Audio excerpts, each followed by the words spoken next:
अस्सलाम वालेकुम and welcome to the show News Makers. मैं हूं आपकी मेज़बान ज़रिया बारिश। सबसे पहले आज की टॉप स्टोरीज के हवाले से बात कर लेते हैं। पाकिस्तान में बढ़ते हुए कोरोना वायरस के केसेस, जिस पर आज कुछ अहम फैसले किए गए हैं और मुस्तकबिल करीब में भी कुछ अहम फैसले मुतवक्को हैं। आज वफाकी वज़ीर तालीम शफ़क़त महमूद साहब की जानिब से इस बात का ऐलान कर दिया गया है कि 26 नवंबर से लेके 11 जनवरी तक तमाम तालीमी इदारे बंद रहेंगे। एक महीना ऑनलाइन क्लासेस होंगी, लेकिन इसके बाद बताया गया है कि जो 10 दिन हैं वो तालीमी इदारे उसमें बंद रहेंगे। लेकिन मुराद राज साहब ये कह रहे हैं कि सिर्फ बच्चों को तालीमी इदारों में भेज देने से मामला हल नहीं हो जाएंगे।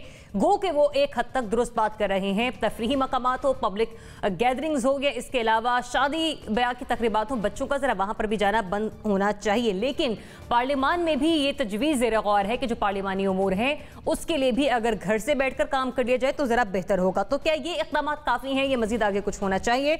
आगे चल के बात करेंगे PDM के पेशावर जुल्से के हवाले से, जिस पर पेशावर में इकट्ठी होने वाली 11 इत्तेहादी जमातों ने अपने तई एक बहुत बड़ा जलसा किया। लेकिन उसके विजुअल्स आप इस वक्त स्क्रीन पर देख भी रहे हैं। बिलावल भुट्टो जरदारी साहब, उनकी तकरीर में ज़्यादा कुछ मुख्तलिफ नहीं था। हमने देखा कि एक बार फिर से उन्होंने इदारों के मुखालिफ बात की है। पेशावर में खड़े होकर मौलाना फजल रहमान साहब, उन्होंने भी कुछ इसी तरह की गुफ्तगू फरमाई। लेकिन मरियम नवाज साहिबा इस जलसे से मुखातिब नहीं हो सकी थी। लेकिन ये जो तासुर दिया जा रहा है कि हमने PTI के गढ़ में इकट्ठ करके बेहतरीन किस्म का, शानदार किस्म का जलसा किया, तो क्या वाकई ऐसा हुआ? इस पर भी गुफ्तगू होगी। और आखिर में हम बात करेंगे सिराजुल हक साहब के हवाले से, जो वो कह रहे हैं कि एक PTI के वजीर ने बताया है कि जनवरी तक हमारी हुकूमत नहीं रहेगी। PTI की हुकूमत जनवरी में ख़त्म होने वाली है। जनवरी का जिक्र बार बार मैं इसलिए कर रही हूँ क्योंकि इसी जनवरी का हवाला मौलाना फजल रहमान साहब देते हैं, इसी जनवरी का हवाला बिलावल भुट्टो जरदारी साहब देते हैं, और इसी जनवरी का हवाला जो है वो मौलाना फजल रहमान और मरियम बीबी भी दे रहे हैं। तो बढ़ते हैं सबसे पहले टॉपिक की जानिब। इसमें मेहमानों का तारुफ आपसे करवा दूँ। हमारे साथ सीनियर सहाफ़ी तज्ज़ियाकार नासिर बेगटुख्ताई साहब, NBC, बहुत शुक्रिया प्रोग्राम में अपना वक्त देने के लिए। Defence analyst lieutenant general retired Amjad Shoaib साहब भी प्रोग्राम में हमारे साथ शामिल गुफ्तगू होंगे। एंकर पर्सन और तज्ज़ियाकार कामरान यूसुफ साहब भी हमें ज्वाइन कर रहे हैं। Kamran, thanks for joining us. तज्ज़ियाकार ज़ुनैरा अज़हर साहिबा भी आज के प्रोग्राम में हमारे साथ शामिल गुफ्तगू होंगी, और सहाफ़ी तज्ज़ियाकार मुज़म्मिल सोहरवर्दी साहब भी हमें ज्वाइन कर रहे हैं। बात कर लेते हैं सबसे पहले कोरोना के हवाले से उठाए जाने वाले इक़दाम के हवाले से, लेकिन उस पर शफ़क़त महमूद साहब और मुराद राज साहब की जो गुफ्तगू है, पहले वो आपको सुनवा दें। नवंबर से, यानी कि आज से 2 दिन बाद, पाकिस्तान के तमाम तालीमी इदारे जो हैं, जिसमें यूनिवर्सिटीज़ हैं, जिसमें कॉलेजेस हैं, जिसमें स्कूल्स हैं, जिसमें ट्यूशन सेंटर्स हैं, या इस किस्म के और जो लर्निंग के अदारे हैं, उन सारों में घर से पढ़ाई यानी कि वो बंद हो जाएंगे। स्कूलों में और इन तालीमी इदारों में बच्चे नहीं आएंगे, और वो घर से बैठ के अपनी जो तालीम है उसको जारी रखेंगे। हम स्कूल बंद करने जा रहे हैं जिस तरह, तो नोटिफिकेशन में ये होना चाहिए कि इन बच्चों को फिर ना मॉल जाने की इजाज़त होनी चाहिए, पार्क्स भी बंद होने चाहिए, और ये मार्केटों में भी इनको इजाज़त नहीं होनी चाहिए। फिर ये चीज़ें करने का फ़ायदा कोई नहीं। अगर हम स्कूल बंद कर रहे हैं, और आपने पहले भी देखा था कि एकदम पार्क भर जाते हैं जी, क्रिकेट खेलने सब आ गए हैं। आप देखते हैं मॉल्स भर जाते हैं, बच्चे वहाँ पे आ गए हैं। आप देखते हैं कि मरी पहुँच गए हैं, नथिया गली पहुँच गए हैं, और सब छुट्टियाँ मनाने निकल जाते हैं। सो इसलिए मेरी उनसे रिक्वेस्ट थी कि प्लीज़ इस दफ़ा अगर हम ये करने जा रहे हैं तो उस नोटिफिकेशन के अंदर ये लिखा होना चाहिए। तो मुराद राज साहब ने खुलासा कर दिया कि अगर बच्चों को तालीमी इदारों में जाने से रोकना है तो उसके साथ साथ बहुत सारे ऐसे मकामात हैं जहाँ पर सिर्फ बच्चे ही नहीं, बड़ों का दाखिला भी ममनू करार देना चाहिए। नासिर बेगटुख्ताई साहब फरमाएगा, अब तक के हवाले से जो इक़दाम उठाए गए हैं लॉकडाउन के सिलसिले में, ये इक़दाम काफ़ी हैं? नाकाफ़ी है, मेरा ख्याल है, बिल्कुल कतई नाकाफ़ी है। और ये सतही इक़दाम हैं, ये उसी तरह के नीम दिलाना इक़दाम हैं जिस तरह पहले किए गए थे, और पहले उसके बाद ठीक ठाक फैला। और मैं तो समझता हूँ कि एक तफ्तान और एक रायवन और हो चुका है लाहौर में, थोड़ा उसका भी ख्याल करें, उससे क्या नतीजे निकलेंगे। और फिरदौस आशिक़ आवान साहिबा भी जलसों से कल ख़िताब किया उन्होंने, भले लोग कम थे उनके पास, लेकिन बाहर वाले जलसे में थी, गुत्थम गुत्था थी क्राउड के साथ। तो अब मैं ये कह रहा था कि मुराद राज साहब ने वो बातें की हैं जो हम पहले करते आ रहे हैं, जी। और हम आज से नहीं कर रहे हैं। ये मेरा ख्याल है जब से कोरोना शरीफ आया है हम उस वक्त से कर रहे हैं कि ये नीम दिलाना इक़दाम नहीं चलेंगे। स्कूल बंद करने से कोई फ़ायदा नहीं है। आपको 3.3 का इन्फेक्शन रेट है, बहुत बढ़ा के पेश किया है हमने स्कूलों में। हमने बात की थी कि स्कूलों के साथ एक पैकेज डील होना चाहिए कि क्या क्या बंद होगा। हर वो जगह बंद होनी चाहिए जहाँ से इन्फेक्शन फैलता है, चाहे वो बाज़ार हो, चाहे वो बड़ा मार्केट हो, लंडी कोतल हो, कराची का ज़ैनब मार्केट हो, बोरी बाज़ार हो, बंदर रोड हो, या लाहौर के बाज़ार हो। ये बाज़ार बंद नहीं करेंगे आप तो इन्फेक्शन फैलेगा और बहुत रैपिडली फैलेगा। अब तो मल्टीप्लाई हो रहा है इन्फेक्शन, अब मल्टीप्लाई हो रहा है और आप दूसरों पर इल्ज़ाम नहीं लगा सकते।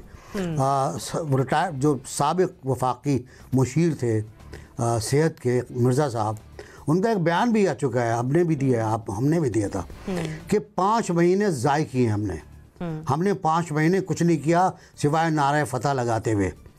अगर 5 महीने में हम काम कर लेते तो ये सूरत हाल नहीं होती। उन्होंने इल्ज़ाम लगाया, जो मैं पहले कहता रहा हूँ, कि हमने टेस्ट कम किए, हमने टेस्ट कम किए, हमने वो शायद ये कहना चाह रहे थे कि हमने मरीज़ कम दिखाने की कोशिश में टेस्ट कम किए। अब टेस्ट आपने 30,000 कर दिए हैं, ये भी नाकाफ़ी हैं। कल यूएई में 81,000 टेस्ट हुए हैं। यूएई की आबादी का अंदाज़ा लगा लीजिए आप, हमारे एक सूबे की आबादी से भी कम है। तो 81,000 हुए, हमारे यहाँ 29 या 34,000 हुए हैं। और उसमें इन्फेक्शन रेट देख लें, उनका इन्फेक्शन रेट देख लें, टेस्ट करते रहे। तो जब तक आप इस सौते कहते हैं सरचश्मे जरासीम के बंद नहीं करेंगे, आप नीम दिली से काम नहीं कर सकते, बिल्कुल नहीं कर सकते। ये फैलेगा। आप किसी पे भी इल्ज़ाम लगा दें, आप अपने ऊपर इल्ज़ाम लगा लें, आप पीडीएम पे इल्ज़ाम लगा दें, आप जुलूस जनाजा पे इल्ज़ाम लगा दें, किसी पे लगा दें आप, ये फैलेगा। आपको इक़दाम करने होंगे, डट के करने होंगे और उन पर अमल करना होगा। जनरल साहब, एनबीसी ने फरमाया कि तालीमी इदारों के हवाले से बढ़ा चढ़ा कर जो है वो रखे गए हैं, सामने रेशो जो रखी गई है। एनसीयूसी ने कहा कि गुज़िश्ता एक हफ्ते में कोरोना की मुस्बत केसेस की शरह 82% रही है। बिस्मिल्लाहिर्रहमानिर्रहीम। उन्होंने कहा है कि 82% बड़ी है उस शरह से जो पहले थी। जी और बड़ी है, अब बड़ी है तो एक्चुअल शरह वो गालबन 3 या 4% है। तो उस लिहाज से मैं समझता हूँ कि बहुत क्रिटिकल सिचुएशन तो नहीं, लेकिन बारसूरत जो मुराद राज साहब ने बात की, वो मेरा ख्याल है उसमें वजन है कि सिर्फ आप स्कूल अगर बंद कर देते हैं तो बच्चे जाके और जगहों पे फिरते रहें तो बात तो वही हो गई, वो किसी भी मजमे में ग्रोह में जाए। तो कम से कम ये है कि शॉपिंग मॉल्स में या जहां भी कहीं ये गैदरिंग्स वगैरह हैं या शादी हॉल्स हैं, वहां पे बच्चों की एंट्री के ऊपर पाबंदी लगनी चाहिए। और फिर वहां की एडमिनिस्ट्रेशन को ये बताना चाहिए कि अगर आप बच्चे अंदर आपने अलाउ किए तो फिर आपके खिलाफ हम एक्शन लें। तो कहने का मकसद ये है कि एक हाफ हार्टेड एक्शन ना हो। अगर आपने करना है तो बिल्कुल, वो वहां के एजुकेशन मिनिस्टर बता रहे हैं, वो बिल्कुल दुरुस्त है कि आप फिर होलसम एक एक्शन करें, वो पूरा इन इट्स एंटायरिटी सिचुएशन को डील करें। इसी तरह बाकी जगहों पे अब ये हुकूमत ने अगर कोई प्रेस कॉन्फ्रेंस की है या जमा किया है तो नेचुरली फिर आप किसी और को तो रोक नहीं सकते। ये सबके लिए एप्लीकेबल होना चाहिए। और मेरा ख्याल है हुकूमत के अरकान अगर करें तो उनको दोहरी सजा मिलनी चाहिए कि ये आप करके अच्छी मिसाल कायम कर रहे हैं कि दूसरों से मुतालबा कर रहे हैं। तो बात यह है कि ये एक यूनिफॉर्मली सबके ऊपर अप्लाई करनी चाहिए। एहतियाती तदाबीर ही है और उसके अलावा तो है कुछ नहीं जो इलाज आप कर सकें या कुछ करें। अस्पतालों में आहिस्ता आहिस्ता जगह कम होती जा रही है। तो जरूरत इसी बात की है कि इसको यकीनी बनाया जाए, इम्प्लीमेंटेशन को यकीनी बनाया जाए। जो SOPs हैं, बाजारों में भी आप चेकिंग सिस्टम रखें। बाजारों में अगर लोग नहीं पहन रहे तो फिर आप जहां जिस बाजार पहनते वहां पे लोगों को बता दिया जाए कि यह बाजार बंद कर दिया जाए। तो जो आप एक्शन करेंगे इस तरह के कदम, फिर उनको लोगों को याद करने की जरूरत महसूस होगी। तो अपने मुफाद में तो है ही है, इसके अलावा इम्प्लीमेंटेशन गवर्नमेंट को जरा सख्ती से करनी चाहिए। कामरान, यहाँ पर हम लोग बात करें कि इक़दाम काफ़ी हैं या नहीं है, मगर अपनी ताजिर बिरादरी की तरफ आते हैं, बिजनेस कम्युनिटी की तरफ आते हैं, तो वो भी ज़रा कुछ किसी हद तक कॉपरेट करने को रेडी नहीं है। SOPs की खिलाफ वर्जी पर लाहौर में फैसला किया गया कि दुकानें शाम 6 बजे तक बंद कर दी जाएं। ताजिर बिरादरी ने उसे मानने से इनकार कर दिया। फिर इक़दाम कैसे काफ़ी हों? यही सबसे बड़ा मसला है कि लोग इस वक्त कोऑपरेट करने के लिए तैयार नहीं है। इवन ये जो स्कूल बंद करने का फैसला किया है, उस पर भी जो प्राइवेट एसोसिएशन है या जो स्कूल के मालकान हैं उनका रद्द-ए-अमल को पॉजिटिव नहीं है, वो तो बहुत सख्त एतराज़ कर रहे हैं। बल्कि आप जो सवाल है आपका कि क्या ये इक़दामात काफ़ी हैं, उसका हमें जवाब देने की ज़रूरत नहीं है। मुराद रास खुद तहरीक-ए-इंसाफ से उनका ताल्लुक है, जो उनकी प्रेस कॉन्फ्रेंस है अगर वो सुन लें तो वो खुद उस बात की तरफ इशारा कर रहे हैं कि ये सिर्फ स्कूल बंद करने से भी उनकी बेबसी नजर आती है। तो इसका मतलब ये है कि वो खुद अपनी जो वफाकी गवर्नमेंट है उसके ऊपर सवालिया निशान लगा रहे हैं कि जो भी इकदामात ले रहे हैं कि सिर्फ स्कूल बंद करने से ये मामला किसी भी तरह से हल नहीं होगा। और वो बिल्कुल ठीक बात है कि स्कूल सिर्फ बंद करने से ये कोरोना के केसेस पर काबू नहीं पाया जा सकता जब तक आप एक कॉम्प्रिहेंसिव पॉलिसी लेकर के नहीं आती। एडवांटेज हमें यह था कि क्योंकि ये दूसरी वेव है, पहली वेव में हमने पूरा लॉकडाउन करके भी देखा, फिर स्मार्ट लॉकडाउन भी किया और मुख्तलिफ रिएक्शंस भी देखे। तो अभी जो करना ये था कि मेरे ख्याल में ये जो क्रिटिकल पीरियड है, जब टेम्परेचर्स नीचे जा रहे हैं, शायद 1-2 महीने का ये टाइम पीरियड है, और अगर तमाम स्टेक होल्डर्स को, वो ताजर बिरादरी हो, वो स्कूल के मालकान हो, वो अपोजिशन की जमातें हों, अगर गवर्नमेंट कोशिश करे एक कंसेंसस बनाने की और एक बैलेंस अपनाने की कोशिश करे कि कारोबार ज़िंदगी भी चलता रहे और साथ जो जानें भी बचानी हैं उसके लिए भी कोई इक़दाम किए जाएँ। और जैसे आपने जिक्र किया कि आजकल तो सर्दी के मौसम में 6 बजे के बाद वैसे ही मार्केट बंद हो जानी चाहिए, मतलब इतनी सर्दी है तो किसने शॉपिंग करनी है। तो ये मेरे ख्याल में पहले स्टेप बिल्कुल लिया जा सकता है पूरे पाकिस्तान में कि आपके जो मार्केट्स की जो औकात हैं उनको पहले तो आप कम करें, बल्कि उससे बढ़कर मैं तो ये तजवीज़ दूंगा कि आप मसलन एक ऑल्टरनेट डेज के भी ऑप्शन रख सकते हैं कि अगर फलां जो कारोबार है वो एक दिन खुला है तो अगले दिन आप दूसरे कारोबार को खोलें, उस कारोबार को बंद करें ताकि मार्केट में इतना रश ना हो। लेकिन ये सारे काम करने के लिए जाहिर है कि गवर्नमेंट को स्टेप्स लेने पड़ेंगे। तो गवर्नमेंट जो है, लगता ये है कि बयानात की हद तक उनको इस चीज में दिलचस्पी तो जरूर है कि ऑपोजिशन जो है, जो मुजाहरे कर रही है वो भी बिल्कुल ठीक नहीं कर रहे कि वो उनको तो रोक दे, लेकिन जो ऑपोजिशन वाले हैं ये पूछते हैं कि आपकी कोरोना से लड़ने की ओवरऑल पॉलिसी है क्या?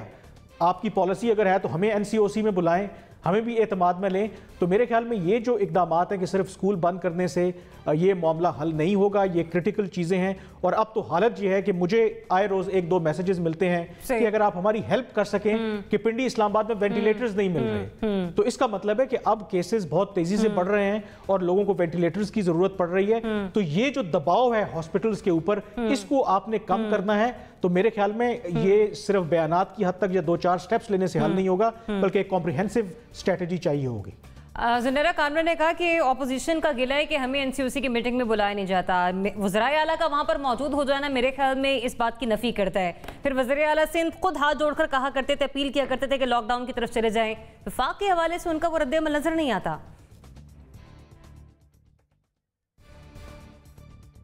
ज़ुनैरा, टोटली एंडोर्स यू, जो आप कह रही हैं बिल्कुल ठीक कह रही हैं। जी, एक कंप्लीट डिसऑर्डर नज़र आता है। आप किसी भी लेवल पे ले लें, लोगों के लेवल पे ले लें, हमारा सोशल फैब्रिक कैसे बिहेव कर रहा है, हमारी गवर्नमेंट कैसे बिहेव कर रही है, उसके अंदर जो पॉकेट्स हैं हमारी, एक एजुकेशन सेक्टर है, हेल्थ सेक्टर है, अलग अलग वो कैसे बिहेव कर रहे हैं, वो एक अलहदा कहानी है। और कैपेसिटी कितनी कम है और कैपेबिलिटी कितनी चैलेंज्ड है, वो एक अलहदा कहानी है। सो ओवरऑल ये कहना चाहिए कि पब्लिक हेल्थ का मसला है जिसने एक्सपोज कर दिया है हमारी सारी फॉल्ट लाइंस को, जो हमें अदरवाइज पता तो थी but we were never ready to talk about it.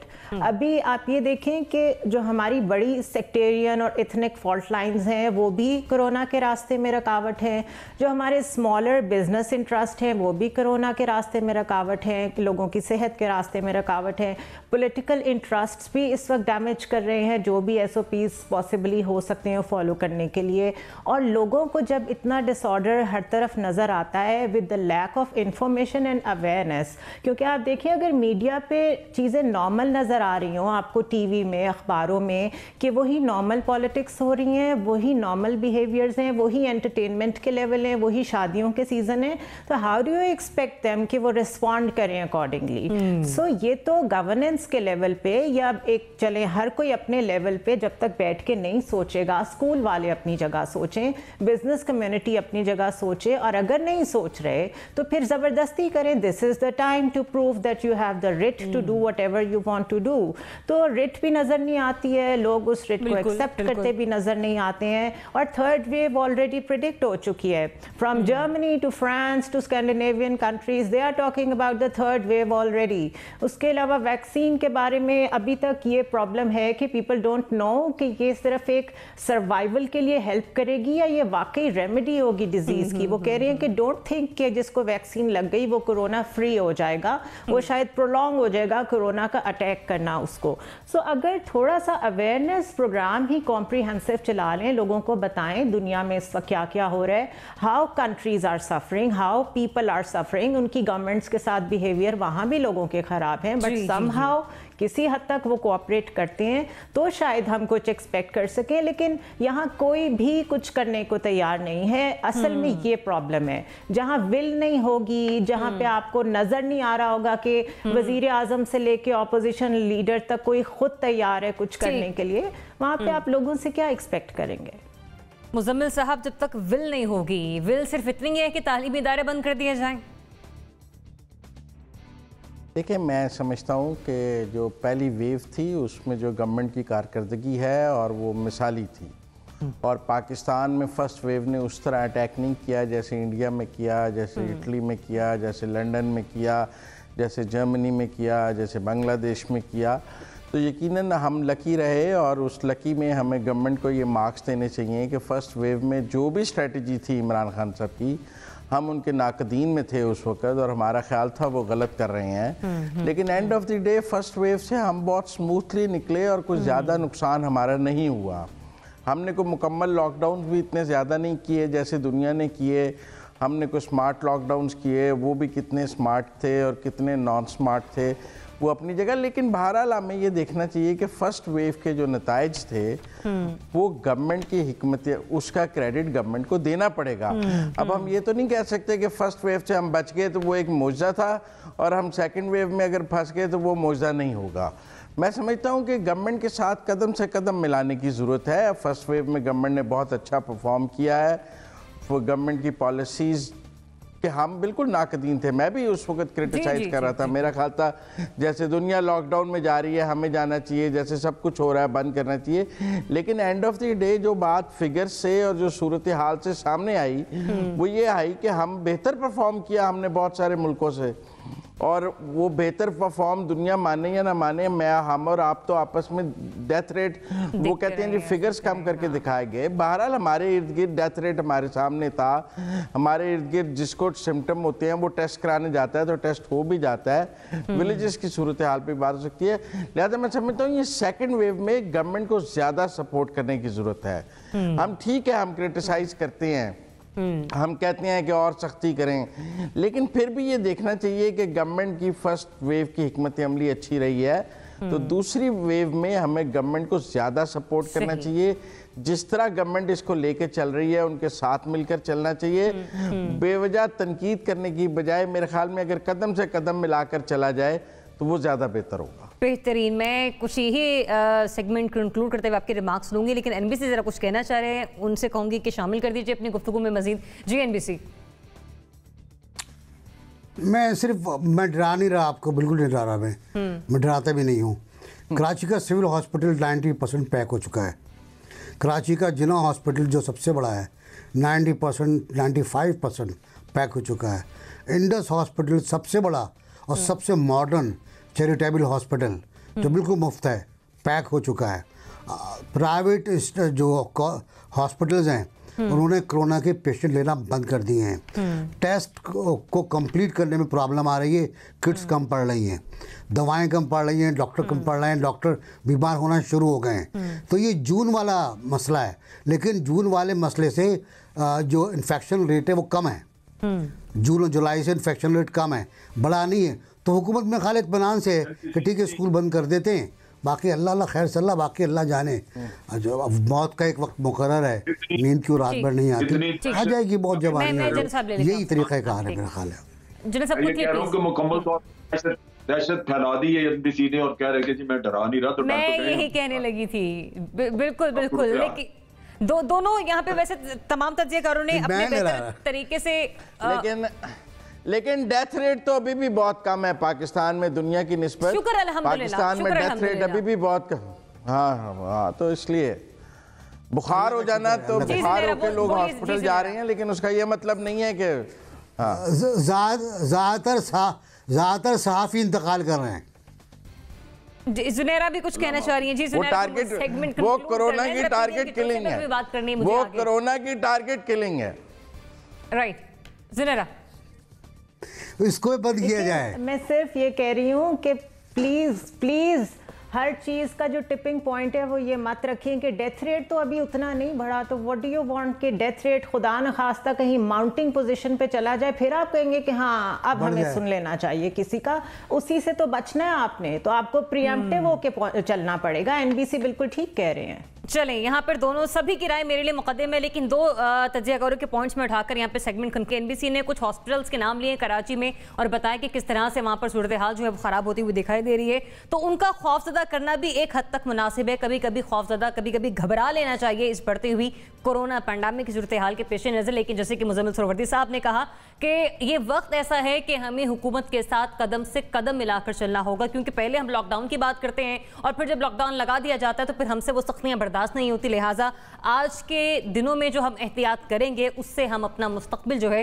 वो सिक्योर करेंगे। आगे बढ़ते बात करते पीडीएम के जलसे के हवाले से। पेशावर में कल जलसा किया गया अपोजिशन की 11 जमातों के साथ और उसमें 3 बड़ी जमातें जो थी अपोजिशन की वो शामिल थी, जिसमें मौलाना फजल रहमान साहब की जमात, पाकिस्तान मुस्लिम लीग नून और पाकिस्तान पीपल्स पार्टी। तवक्को ये की जा रही थी कि पेशावर जो कि पाकिस्तान तहरीक इंसाफ का गढ़ समझा जाता है, वहां पर बड़ा जबरदस्त किस्म का पावर शो किया जाएगा, लेकिन जो विजुअल थे, जो हकाइक हमने इमेजेस के थ्रू देखे, वो कुछ अलग ही कहानी बयान करते हुए दिखाई दे रहे थे। लेकिन फिर भी जो अपोजिशन जमातें हैं वो इसे बहुत बड़ा पावर शो कहती रही। जनरल साहब ये बताइएगा, आप समझते हैं कि कल जो पेशावर में जलसा हुआ अपोजिशन जमातें बड़ा जलसा करने में कामयाब रहीं? देखिए, बात यह है कि जलसे से बढ़ के मसला ये कोरोना की वजह से जो अलार्म बड़ा क्रिएट किया हुआ है, तो लोग खुद भी एहतियात करने नहीं जा रहे। अगर आप वहां भी लोगों को देखें जो कि मौजूद थे, तो उन्होंने आपस में फासले रखे हुए थे, यानी वो जमघटा करने की बजाय अगर आप देखें तो कतारों में भी फासला रखा हुआ था, एक से दूसरे का भी फासला था। मेरा ख्याल है ये एहतियात तो उसके हाथ से बेहतर है, बजाय इसके कि जलसे में बड़ी दुनिया जाके तो बीमारी फैलाती फिरे। मेरा अपना नुक्ता यही है कि ये इसको यूं ऑपोजिशन की शिकस्त नहीं समझना चाहिए या उनकी नाकामी नहीं, लेकिन पेंडेमिक की वजह से मेरा ख्याल है कि लोग मोहतात हैं और वो आइंदा भी जलसों में शायद इस तरह ना शिरकत करें। आफ्टर ऑल हुकूमत अपील कर रही है, सारी दुनिया कह रही है और लोगों को बताया जा रहा है कि मजमा ना करें, बचें गैदरिंग से। तो मेरा ख्याल है कि ये उस अपील का नतीजा है कि लोग कम आए हैं और फासला लोगों ने मेंटेन किया है वहाँ। तो फिर अगर ये गवर्नमेंट की अपील का नतीजा है तो क्रेडिट फिर किसको दें? हम गवर्नमेंट को क्रेडिट दें या फिर उनको क्रेडिट दें जिन्होंने ये थ्रेट, कोरोना का थ्रेट जानने के बावजूद जलसा ऑर्गेनाइज किया? ये वो बात है कि गवर्नमेंट तो अपीलें करती रहती, लेकिन अल्टीमेटली लोगों ने तावन करना है। बाजारों में भी हर जगह अगर लोग ये तावन करेंगे तो उससे पेंडेमिक को कंट्रोल करने में आसानी रहेगी। मेरा अपना अंदाजा है कि लोगों ने इसमें तावन किया है और खुद एक अपने फायदे में किया है। अगर आप जलसा भी देखें तो उसमें भी लोगों ने फासले रखे हुए, बहुत जगह छोड़ी, तो उस लिहाज से एक बेहतर है, अच्छा इंतजाम कहा जाएगा। नासिर भाई चौथाई साहब, कोरोना की दूसरी लहर का ये जलसा रही, लेकिन ये कोई पहला जलसा नहीं है। पिछले जलसों में भी गवर्नमेंट बार बार कहती रही है कि आप लोग जलसे ना करें। सिर्फ एक यही जलसा जहां पर आवाम ने अपील माननी थी? देखिए, बात यह है कि जनरल साहब से मैं एग्री करता हूं कि लोग खौफजदा थे। पेशावर का मेरे ख्याल है हमें सही अंदाज़ा नहीं हो पा रहा है, खैबर पख्तूनख्वा का वहाँ सबसे कम टेस्ट हो रहे हैं, इस्लामाबाद से कम टेस्ट हो रहे हैं, और वहाँ जो इन्फेक्शन रेट है वो हाईएस्ट है, इस वक्त हाईएस्ट है। अगर मैं फिर कहूँगा टेस्ट नहीं करेंगे आप तो आपको पता नहीं चलेगा क्या सूरत हाल है। इस्लामाबाद बहुत टेस्ट कर रहा है, KPK बहुत कम टेस्ट कर रहा है उसके मुकाबले में। वहाँ खौफ बहुत ज़्यादा है, मुझे पता है, मेरे दोस्त वहाँ पर हैं, सबके दोस्त वहाँ पर हैं, बताते हैं, तो उसकी वजह से एक लोग नहीं आए। दूसरे ये जलसा कराची के जलसे या और जलसों के मुकाबले में वाकई कम था, छोटा था, गैप बड़े बड़े थे, और जो शॉट्स दिखाए आपने वो दिन के वक्त के थे और उसके बाद आहिस्ता आहिस्ता मेरे ख्याल बिल्डअप हुआ होगा। लेकिन ये कि इस जलसे में ज़्यादा, एक तो सर्दी का मौसम है, दूसरे कोरोना का खौफ है, तीसरा हुकूमत का खौफ है, चौथा ये खौफ था कि साहब हो सकता है कि हम पकड़े जाएं। वहाँ तो एक आम बात होती है, पकड़ के बंदा गायब कर देते हैं, तो ये भी हो सकता था। लेकिन ये कि मैसेज वहाँ बहुत कंट्राडिक्टरी हैं। बिलावल का मैसेज बड़ा मुख्तलिफ है, मौलाना फजल रहमान का मैसेज बड़ा मुख्तलिफ है। मैं उसकी तफसील में नहीं आऊँगा कि मौलाना ने फाटा के बारे में क्या कहा, बिलावल ने गिलगित के बारे में क्या कहा, दोनों में क्या इख्तलाफ था, मैं उसकी बात नहीं कर रहा। लेकिन ये बिल्कुल दुरुस्त है कि ये जलसा कराची के जलसे से छोटा था और बड़ा मोहतात था। जुनैरा, कल के जलसे पर आप क्या तज्जिया देंगी? बेहतरीन परफॉर्मेंस दी 11 जमातों ने इकट्ठे होकर पीटीआई के गढ़ में। मैं तो सिर्फ ये कहूँगी कि politicians do not care about your life. लोग ये समझ लें, उनको कोई परवाह नहीं है, आपके साथ जो मर्जी होता चले। उन्होंने जो अपने लिए स्ट्रेटजाइज किया हुआ है और जो प्लान किया हुआ है वो उसको हर हाल में करेंगे। अपनी एहतियात और अपना सब कुछ खुद करना पड़ेगा। ये वो टाइम्स गुजर गए हैं जब politicians were the true representatives of people and they used to think about the people. तो कोरोना ने जो बहुत कुछ एक्सपोज किया है उसमें से जितनी जल्दी हम लर्न कर लेंगे हम बच जाएंगे। अब जलसा बड़ा था या छोटा था, मेरे ख्याल में तो इस पे बात ही नहीं करनी चाहिए ताकि ये लोग डिस्करेज हो। ये एक मिनट का 10-10 मिनट का एयर टाइम लेने के लिए, टॉक शोज की जीनत बनने के लिए ये सब कुछ करते हैं। We need to block every person जो इस वक्त पब्लिक हेल्थ के साथ खेल रहा है, चाहे वो गवर्नमेंट हो। जब वो भी जलसे करते हैं मैं उसके भी खिलाफ हूँ, और जब ये लोग जलसे करते हैं मैं उसके भी खिलाफ हूँ। दूसरा कॉन्ट्रडिक्टरी बिहेवियर ये है कि जब वो एहतियात करके जलसे को मैनेज करते हैं तब हम कहते हैं कि ओके लोग क्यों कम थे, आप तो फिर ख़त्म हो गए हैं, आप तो फेल हो गए हैं। और जब दूसरी जानिब देखें तो गवर्नमेंट इंसाइट करने वाले बयान देती है कि देखें जी इनसे तो लोग ही नहीं इकट्ठे हो सके। तो फॉर गॉड सेक आप लोग अपनी अपनी सियासत करनी बंद करें। आप लोग क्यों अगले को इंसाइट करते हैं कि वो नेक्स्ट टाइम फिर आपको जैसे मर्जी करके दिखाएं लेकिन बड़ा जलसा करके दिखाएं।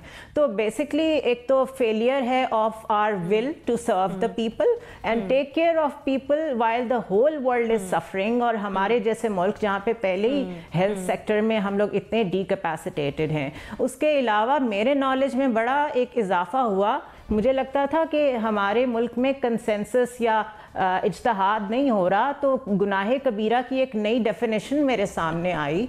तो the way religion has been used by the politician, please आप अपने वर्ड सोच समझ के देखें। कुरान में बड़ा कैटेगोरिकली लिखा हुआ है गुनाहे कबीरा क्या है, गुनाहे सगीरा क्या है। ये आप लोग किस किस्म की बातें कर रहे हैं? मैं तो मदनी रियासत के रेफरेंस के भी खिलाफ हूँ। तो प्लीज़ फॉर गॉड सेक ये रिलीजन का कार्ड प्ले करना सारे पॉलिटिशियंस को, दिस इज़ हाई टाइम, इसको बंद कर दें। अच्छा कामरान, जुनैरा ने एक बात की कि ऑपोजिशन हो या फिर गवर्नमेंट हो, दोनों ही जल्द से जल्द से पर सियासी बयान देकर खेलती हैं। लेकिन कल शिबली फराज साहब ने एक बड़ी बेहतरीन बात की। उन्होंने कुछ पॉलिटिकल पॉइंट स्कोरिंग के हवाले से बात नहीं की जब ये जलसा शुरू हुआ और ख़त्म हुआ। उन्होंने कहा कि पेशावर के लोगों ने सियासी शऊर का मुजाहरा किया। उन्हें पता चला कि हाँ जो कोविड है वो बढ़ रहा है, लिहाजा हम घरों में रहें। क्रिटिसाइज़ नहीं किया उन्होंने इसे किसी भी तौर पर। अगर उन्होंने क्रिटिसाइज़ नहीं किया तो बिल्कुल अच्छा किया, वरना वो जुनैरा जिस तरह बात कर रही थी कि ये गवर्नमेंट जो है वो हमेशा तो अपोजिशन को प्रोवोक करती है, बजाय इसके कि हाँ, आप पहले हमने देखा मतलब जलती पे पानी डालें, वो तो और प्रोवोक करते हैं कि देखें जी आपने कुछ नहीं किया। अगर कोरोना की वजह से लोग वहाँ पर कम आए या कोरोना की वजह से लोगों ने डिस्टेंस मेंटेन किया तो ये तो बड़ी पॉजिटिव चीज़ है कि लोगों में इसका मतलब है कि इतनी अवेयरनेस आ रही है कि अगर आपने इस तरह के सियासी इज्तिमा करने भी हैं तो आप SOPs फॉलो कर रहे हैं। तो इस पे तो गवर्नमेंट को भी और अपोजिशन को भी इस पे खुश होना चाहिए। लेकिन मुझे लगता है कि दूसरे और बहुत से फैक्टर्स हो सकते हैं। और एक फैक्टर जो मुझे लगता है कि जब ये तहरीक शुरू हुई तो अब लगता है कि उसके अंदर एक मोनोटनी आ गई है। मतलब अगर आप तकारीर भी देखें, जितने जो अपोजिशन के रहनुमा हैं उनके पास कहने के लिए कुछ नया नहीं है। मैंने मौलाना फजल रहमान साहब की भी तकरीर सुनी, बिलावल भुट्टो जरदारी की भी तकरीर सुनी, तो उसमें कमो बेश उनकी वही चीज़ें सामने आ रही हैं जो पहले इससे पहले वो जलसों में करते रहे। तो कोई एक नई अपील नहीं है। तो जब आप एक मोनोटनी आ जाए तो शायद लोग भी एक ही तरह की बात सुन सुनकर थक जाते हैं, क्योंकि लोगों को तो उन्होंने ये यकीन दिलाया कि ये जो तहरीक शुरू की गई है इसका जो अंजाम है वो गवर्नमेंट के खात्मे पर होगा। लेकिन लगता यूं है कि अभी दूर दूर तक ऐसी कोई सूरत हाल नज़र नहीं आ रही। सो अनलेस एंड अनटिल जो अपोजिशन की जमातें अपनी हिकमत अमली बदलें, कुछ ऐसा प्लान लेकर के आएँ जिससे जो उनके सपोर्टर्स हैं वो वाकई में उस तरह से अट्रैक्ट हों। अदरवाइज कभी पेशावर में जलसा करेंगे, कभी गुजरांवाला या कभी मुल्तान, तो ये इस तरीके का वो सिलसिला चलता रहेगा। लाइव ब्रॉडकास्ट होगी, हम डिस्कशन भी करेंगे, लेकिन जब तक उनके पास क्लियर कट गोल नहीं होगा कि किस तरीके से उन्होंने अपने आप को इम्प्लीमेंट करवाना है, तो शायद ग्रेजुअली लोग जो हैं वो उनसे पीछे हटते जाएंगे। रही बात ओवरऑल, अगर आप सियासी शऊर का मुजाहरा करना चाहिए अपोजिशन को भी और गवर्नमेंट को भी, लेकिन अफसोस के साथ कहना पड़ता है कि जिस तरीके के हालात इस वक्त मुल्क में हैं, ये बिल्कुल इस वक्त तो कम से कम नामुमकिन नजर आता है। अपोजिशन अपने मुजाहरे जारी रखेगी, जो गवर्नमेंट है वो अपने तरीके से लोगों को प्रोवोक करती रहेगी और अपोजिशन को प्रोवोक करती रहेगी। तो मेरे ख्याल में we have to live with this, ये इसी तरह से मेरे ख्याल में निजाम चलता रहेगा। मुजम्मिल साहब, कामरा ने कहा कि अपील में कुछ नया नहीं है अपोजिशन की, लेकिन कल के जो बयानात थे उनको सुनने के बाद ऐसा जरूर महसूस हुआ कि बेशक बयानात वही पुराने हैं, लेकिन मजीद शिद्दत और तेजी आ रही है उन बयानात में। ये नैरेटिव तो अजीब सी बात है कि नया कुछ नहीं है। अब हम प्राइम मिनिस्टर की 2.5 साल से एक ही तकरीर सुन रहे हैं, तो अब हमने तो अगर लोग 2.5 साल से एक ही तकरीर प्राइम मिनिस्टर की सुनकर चल रहे हैं, तो 4 जलसे अगर अपोजिशन के उसी सेम तकरीर में सुन लिए जाएं तो उसमें क्या हर्ज है। प्राइम मिनिस्टर की तकरीर में भी तो कुछ नया नहीं होता, तो अपोजिशन की तकरीरों में भी नया नहीं है, तो कोई बात नहीं। लेकिन मैं समझता जो प्राइम मिनिस्टर 2.5 साल से एक ही बात करते रहे ना। लेकिन पेशावर के जलसे के हवाले से मैं बात करना चाहता हूँ कि एक तो पहले ही आ गया था कि नवाज शरीफ खिताब नहीं करेंगे, उनकी तबीयत ख़राब है। वालदा की डेथ की खबर तो बाद में आई, लेकिन नवाज शरीफ के खिताब ना करने की खबर भी आ गई थी। फिर असफंयार वली ने भी खुद ऐलान कर दिया कि वो उस जलसे में नहीं आएंगे, और ANP को होस्ट थी उसकी, और असफंयार ने भी ना आने का ऐलान कर दिया। तो जलसे की सारी जिम्मेदारी जो थी ना वो मौलाना फजलुर रहमान पर ही आन पड़ी, क्योंकि पीपल्स पार्टी का भी पेशावर इतना कोई बड़ा गढ़ नहीं है ज़्यादा, तो ANP और फजलुर रहमान ने मिलकर इसको चलाना था। मैं समझता हूँ दोनों जमातों से जलसा मैनेज नहीं हुआ। ANP के चूँकि असफंयार नहीं आ रहे थे तो उनके लोग नहीं आए, नवाज शरीफ के लोग नहीं आए क्योंकि नवाज शरीफ की तकरीर नहीं हो पा रही थी उसमें, और वो क्राउड जो था वो छोटा रह गया, जैसे कि पहले जलसों में नहीं रहा। वरना इससे पहले सवात में जो जलसा मरियम ने किया वो भी बहुत बड़ा था, और सिराजुल हक साहब का उसी दिन सवात में जलसा जिसको हुकूमत ने बिल्कुल तनकीद का निशाना नहीं बनाया, और ऐसा लग रहा था कि सिराजुल हक साहब का जो जलसा है वो कोरोना फ्री है और PDM का जो जलसा है वो कोरोना से भरा हुआ है। हम भी सारी गुफ्तगू ऐसे ही कर रहे हैं कि पेशावर के जलसे में लोग शऊर और उसकी वजह से नहीं आए, और सिराजुल हक के सवात वाले जलसे में लोग कोरोना के से बेखौफ होकर आ गए, क्योंकि उसमें तो बहुत बड़ी तादाद आई जो जमात इस्लामी का जलसा था। तो लिहाजा मैं समझता हूँ कि कोरोना का तो इससे कोई ताल्लुक नहीं था कि लोग कोरोना की वजह से नहीं आए, मैं ये बात नहीं समझता। मैं समझता हूँ कि सियासी जमातों से और वो जलसा मैनेज नहीं हो सका, वो अपने लोगों को मोबिलाइज नहीं कर सके और एक अच्छा शो पुट नहीं कर सके, जिसकी और वजूहात हैं। उसकी वजूहात में कोरोना नहीं है, हुकूमत की तनकीद नहीं है, हुकूमत की इजाजत का कोई ताल्लुक नहीं है, उसका हुकूमत की इजाजत से कोई ताल्लुक नहीं है। और अगले जो जलसे होंगे, अगले जो जलसे हैं वो इसका अगले जो जलसे होंगे वो ये साबित कर देंगे कि चाहे आप लॉकडाउन भी लगा लें, कुछ भी लगा लें, वो जलसे ठीक हो जाएंगे। चले, उम्मीद तो ये है कि लॉकडाउन में जल्द से ना हो, या आवाम की सेहत का सवाल है। जुनैरा कुछ कहना चाह रही है? Zunaira, quickly add please. I just wanted to say कि एक मॉरल डिक्लाइन जो हमारे पॉलिटिशियंस में है वो इतना ज़्यादा है कि अगर वहाँ किसी एक पॉलिटिशियन की मदर की डेथ की खबर आ गई थी तो किसी में इतनी मॉरल रिस्पॉन्सिबिलिटी और एथिकल एटीट्यूड किसी में नहीं था कि वो कहते जी ताज़ियत के तौर पे, इंसानियत के नाम पे इसको ख़त्म करें एंड लेट्स गो होम या let's go to their place, और जो भी करना है वो करें। लेकिन कोई एक जेस्चर, कोई रिस्पेक्ट के लिए दूसरे ह्यूमन बीइंग को दिखा दें कि मरियम चली गई थी तो आप उस जलसे कोई कॉल ऑफ कर देते, नहीं, सारे अपनी तकरीरें करते रहे, सारे अपने एजेंडाज बोलते रहे। सो मेरे लिए इट वाज वेरी होपलेस। आप ऑपोजिशन की बात करिए, मरियम साहबा ये सब कुछ हुकूमत से एक्सपेक्ट कर रही थी। बहरहाल NBC आप कुछ कहना चाह रहे हैं? मैं जुनैरा की बात से बिल्कुल मुत्तफिक हूँ, जलसा मुलतवी कर देना चाहिए था। दूसरी बात ये कि मैं जो वायलेशन जो है ऑडिटोरियम में 300 अफराद बंद कमरे में नहीं होंगे, ये जो रूल्स आए थे इनकी मुखालफत, उनकी वायलेशन पंजाब में सरकारी सतह पर हो रही है। चीफ मिनिस्टर बंद ऑडिटोरियम में 300, 400 लोगों से खिताब फरमा रहे हैं। हफ्ते सीरतुन नबी माशाल्लाह बनाया गया, बहुत अच्छा काम था, बहुत काम था। लेकिन कव्वाली, नातिया, मुशायरा, ये सब चीज़ें लॉन में हो सकती थी। गवर्नर हाउस का लॉन इतना शानदार है कि वहाँ आप सब कुछ कर सकते थे। बंद कमरे में क्यों किया, बगैर मास्क लगाए हुए, एक के कंधे से कंधा मिलाकर? ये वायलेशन हुआ है बहुत तगड़ा, और इस पर कार्रवाई होनी चाहिए। इस पर वफाकी हुकूमत कार्रवाई करे, चीफ मिनिस्टर के खिलाफ, फिरदौस शेखावत के खिलाफ। फिरदौस साहबा तो खुद एक इज्तिमा में मौजूद थी। नासिब इश्तियाक साहब, अब किस तरह की एक्सपेक्टेशंस रख रहे हैं? बहरहाल मुझे बड़े नाज़रीन की तरफ ब्रेक से वापस आते तो बात करते हैं सिराजुल हक साहब के हवाले से, जो कि दावा कर रहे हैं कि हुकूमत जनवरी में चली जाएगी। वो ऐसे क्यों कह रहे हैं? बात करते हैं इस ब्रेक के बाद। Stay tuned.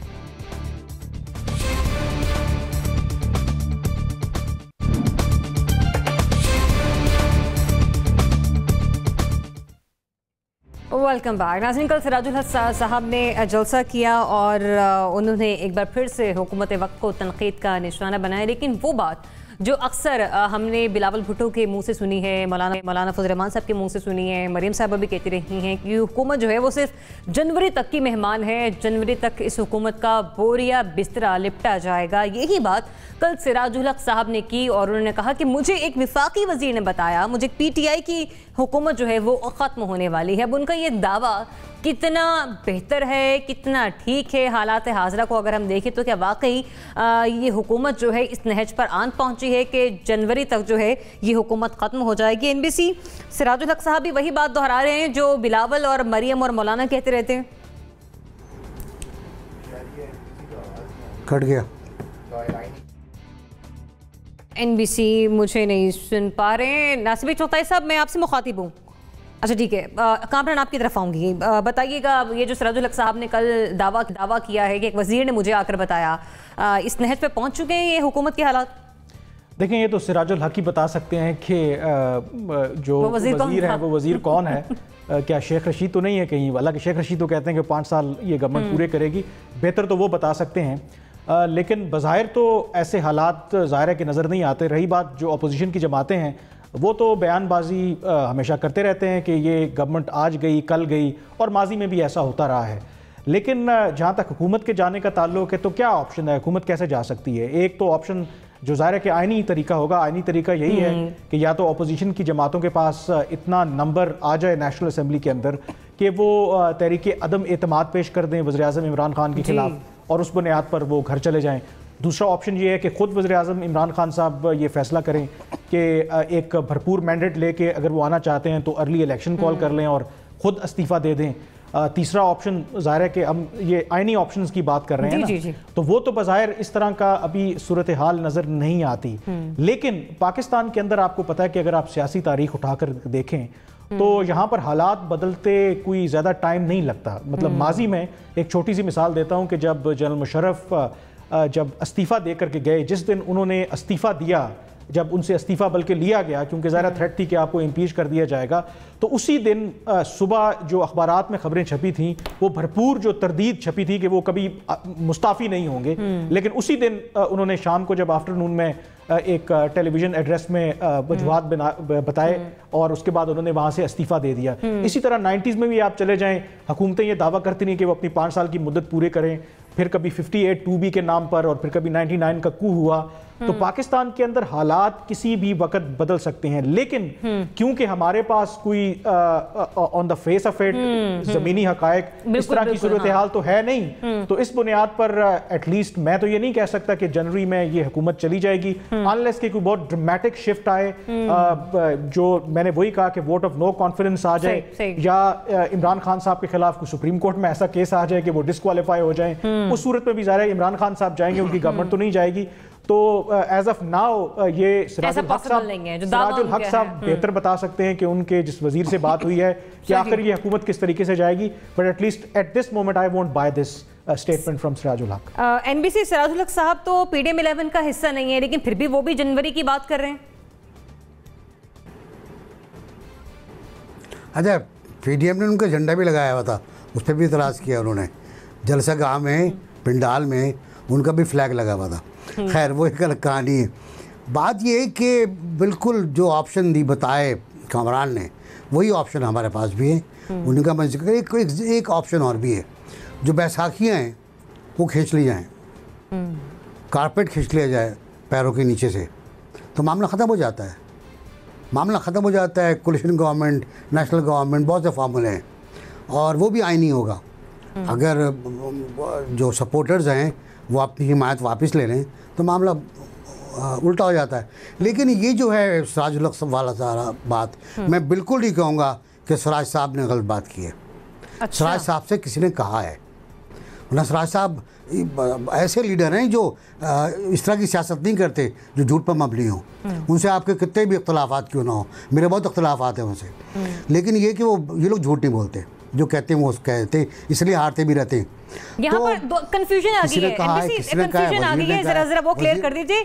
दावा उनका सच्चा है ये नहीं, ये एक अलग सवाल है। हालात इस नहज पर पहुंच चुके हैं, ये एक अलग सवाल है। आप इस पर जरा जवाब दें मुझे। मैं आपको बिल्कुल जवाब दूंगा। मैं तो अदालत में खड़ा हूँ, कटहरे में खड़ा हूँ कि जवाब मेरा ये है कि हालात ऐसे नहीं हैं, हालात ऐसे नहीं हैं, लेकिन शुमाली इलाकों के मौसम की तरह ये हालात बदल सकते हैं। कभी पहाड़ों पर बर्फ़ गिरती है तो कभी पहाड़ साफ हो जाते हैं, कभी अचानक बारिश हो जाती है तो कभी अचानक तूफान आ जाता है, कभी अचानक सब कुछ तब्दीलियों का मंजरनामा बदल जाता है। सैफुल मुल्क जी जम जाती है। मेरे प्रोड्यूसर साहबा कह रही हैं कि एक्स्ट्रा टाइम मजीद दे नहीं सकते। जनरल साहब बताइएगा, ये हालात इस नहज पर पहुंच चुके हैं कि जनवरी में हुकूमत जाए? पहले तो एनबीसी को आपने प्रवोक किया, फिर आपने कहा जी टाइम कम है। अब मेरे लिए कितना टाइम है, मैं 90 सेकेंड्स बात ये है, मैं मुख्तसर बात करूंगा। देखिए पहली बात तो ये है कि कोई ऐसे हालात नजर नहीं आते, कि कोई ऐसे हालात नजर नहीं आते कि जिससे ये कहा जाए कि जनवरी में हुकूमत चली जाएगी और जल से जितने मर्जी बड़े करें जल से उनसे हुकूमतें जाती भी नहीं है। लेकिन एक चीज है, मैं एक मुहावरा मैंने भी बचपन में सुना हुआ है, दिल बतास्तावर के हजे अकबर। सिराजुल हक साहब बड़े अच्छे आदमी है, किसी ने उनकी दिलजोई के लिए उनके कान में ये कहा है। क्या है, क्या फर्क पड़ता है अगर इससे नेकी कमाई जाए, किसी का दिल खुश हो जाए, वो भूले ना समाये, वो तकरीर भी अच्छी करके जाके यहाँ में कोट भी कर ले, तो मेरा ख्याल है दिल रखना अच्छी बात है। किसी ने इसी नुक्ता निगाह के कान में कहा, वरना हालात से उसका वास्ता नहीं। मुजम्मिल साहब, दिल बहलाने को ख्याल अच्छा है? देखिए हमारी याददाश्त बहुत महदूद है, हमारी याददाश्त बहुत महदूद है। आपने जब आज सवाल भेजे तो मैं देख रहा था 23 जून 2020 को फवाद चौधरी साहब का इंटरव्यू था, जिसमें उन्होंने कहा कि इमरान खान साहब ने कैबिनेट में कहा है कि हमारे पास सिर्फ 6 महीने हैं। और अगर मैं लगा लूँ कि कोई 2-3 दिन पहले उससे इमरान खान साहब ने ये कहा, तो कोई 20 जून को इमरान खान साहब ने कहा और 23 जून को फवाद चौधरी साहब ने वो ब्रेक किया कि हमारे पास सिर्फ 6 महीने हैं। और जिन तक जो हमें लाए हैं उन्होंने कहा है कि अगर 6 माह में आपकी कारकर्दगी ठीक ना हुई तो फिर अब आप अपने आप को, इमरान खान साहब ने खुद कैबिनेट में कहा कि फिर हमारी हुकूमत नहीं रहेगी। ये आप गूगल कर लें, अभी भी 23 जून का फवाद चौधरी साहब का इंटरव्यू बिल्कुल मौजूद है, बिल्कुल मौजूद है। अब 23 जनवरी से 6 माह जो हैं, 23 जून से 6 माह जो हैं वो 23 दिसंबर को जाके पूरे होते हैं। तो लोग जनवरी की ठीक बात कर रहे हैं ना, कि जब एक वफाकी वजीर ने, जब वजीर आजम ने काबीना में खुद कह दिया था कि हमारे पास 6 महीने हैं और अगर 6 महीने में हमारी कारकर्दगी ठीक ना हुई तो हमारी छुट्टी हो जाएगी। अब लोग वो 6 महीने गिन रहे हैं, तो वो हालात ऐसे हैं, हालात ऐसे हैं। हाँ, इसीलिए तो हुकूमत का नैरेटिव चेंज हुआ है और हुकूमत कह रही है कि हमारी कारकर्दगी बड़ी अच्छी हो गई है, हमने मईशत को दुरुस्त कर दिया है, हम महंगाई को कंट्रोल कर रहे हैं। क्यों नैरेटिव चेंज हुआ है? क्योंकि डेडलाइन करीब आ गई है, डेडलाइन करीब आ गई है और सारे उस डेडलाइन के, जो डेडलाइन इमरान खान साहब ने अपने लिए रखी है वो करीब आ गई है। ठीक है, पॉइंट आपका मुजम्मिल साहब। जुनैरा साहिबा quickly please.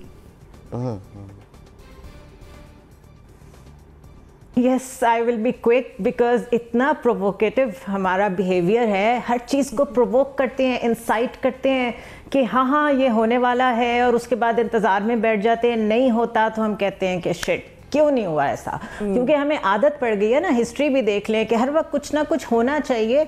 Normal C normal हालात या नॉर्मल चीज़ें हमारे जहनों से रुखसत हो चुकी हैं शायद। सब्र ही नहीं है, कोशिश ही नहीं करते कि चीज़ों को ज़रा कूल माइंडेडली देखें।